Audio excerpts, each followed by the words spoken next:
understand your point, but the other thing also is you do wonder, 2-week protest, don't these people have jobs? I mean, I wonder how many of my listeners could just say, do you know what, I'll take 2 weeks or even a day. I'll just take a day off work to go and protest all day in Oxford Street.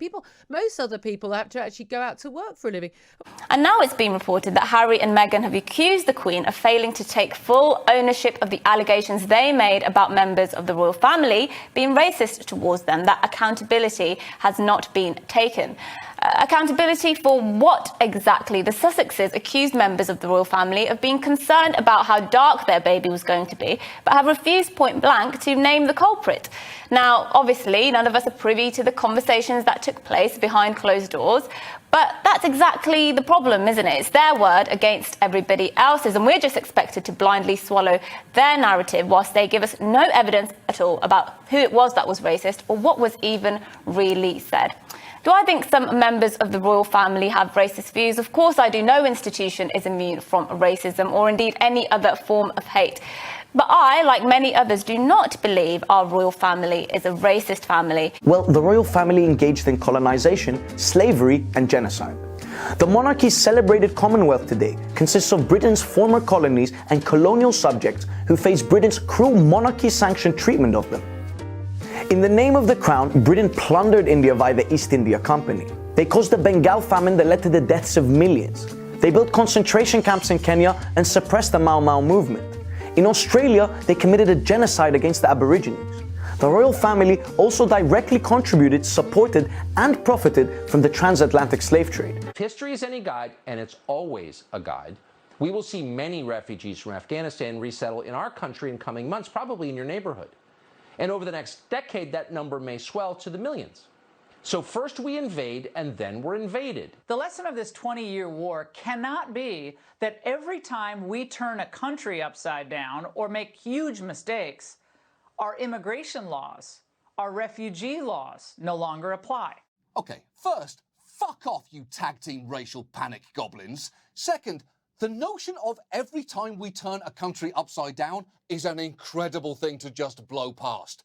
Maybe that's the lesson here, Laura. Maybe don't keep turning countries upside down in the first place. We've got 828 people making a journey and landing on our shores on one day alone now, Saturday. I mean, every single week there's a new record. There's a piece in the Mail today about some dinghies landing on a beach in Broadstairs, 20 people just getting off a dinghy and walking away. And you get to the point where you're thinking, you know, when is this going to stop, and why do we keep talking about it, and why does Priti Patel continually not do anything? We keep hearing that, oh, they're going to change the laws, it's going to be more difficult in the autumn. Well, it'd be too late by then. There'll be about 30,000 people here by then from this year. No, this has been warned about by many people who weren't listened to for a long time. I said certified UKIP, 7 days a week, Oxford vaccine, the EU looking weak and now at each other's throats. Yeah, you dealing with this Brexit success? We're going to get more haddock. We're going to get more cod from this Brexit success. Give me everything we've got for this Brexit success. But we were focused overwhelmingly on securing the airport, making sure, and I was engaged in meetings, the stuff about me being lounging around on the beach all day, just nonsense. The stuff about me paddleboarding, nonsense. The sea was actually closed. It was a red notice. The FDA is begging Americans to avoid taking horse medication that's used to deworm horses in an effort to treat or prevent coronavirus. Typically, individuals who try to obtain ivermectin for these purposes don't trust the vaccine, so instead they're turning to a horse medication that has not been proven to treat coronavirus in order to protect them. Great. The green revolution, if approached correctly, can be a great opportunity. I'm hugely excited about the possibility of millions of jobs generated and the massive potential long-term income created for the country by embracing eco-technologies in which we are already a world leader. So bring it on, folks. But going green has to be done smartly and not at the expense of either your wallet, your livelihood, the nation's financial stability, or common sense. And as for those unwashed XR numpties currently blocking up central London, they're the ones that should face extinction. Meanwhile, I would challenge that completely. Right, okay. Absolutely challenge that. And Okay. I think it's, as an 18-year-old who's been proven that when she's asked a direct question, and let's make it clear, she wasn't asked this question and she came out. This is clearly a speech she has rehearsed. I think she was asked about it, wasn't it? She was asked a direct question. Asked about it by a placed questioner. Oh. I'm an actor by trade. Are I you? know what it sounds like. Yeah, I'm a voice actor, so I understand these things. She's clearly learnt a response. She doesn't know. She's an 18-year-old. She doesn't. Oh, she's not a child anymore, so she doesn't have the protection of being, I'm a child, how dare you criticise me. She doesn't know what she's talking about. She's clearly a spokesman. So I want to know who she is. Look, you're clearly, for. I wouldn't say angry, but you're clearly a little agitated about this. Why are you getting so wound up by what she says?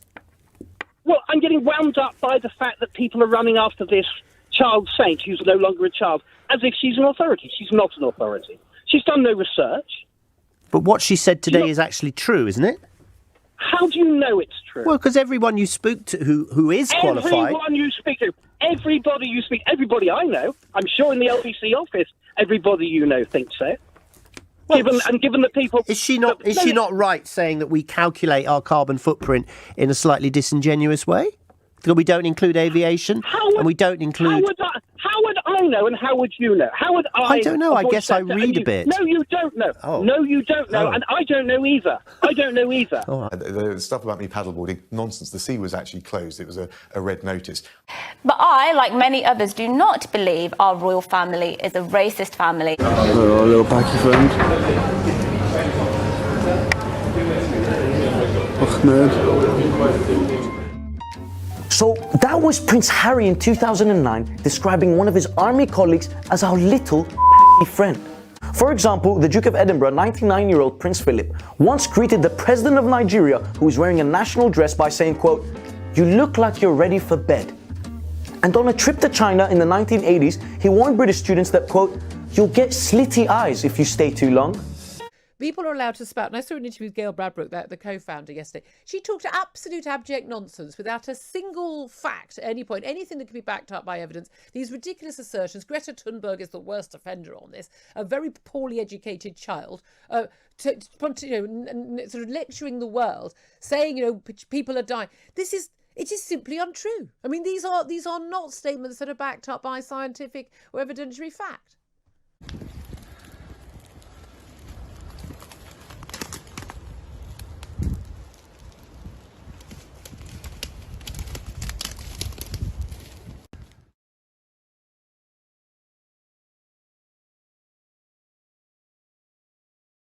The village is remote and the scale of the damage catastrophic. It's on me. Rosemarie took me to her house. Her 15-year-old son was charging his phone when the quake hit. The wall collapsed on him. These are his books. He had recently got them so he could start a new year of school. And now he's gone. I wrap his shirt around my waist. It keeps me strong. Lecturing the world, saying, people are dying. It is simply untrue. I mean, these are not statements that are backed up by scientific or evidentiary fact. Fuck off, you tag team racial panic goblins. Have we really come to this?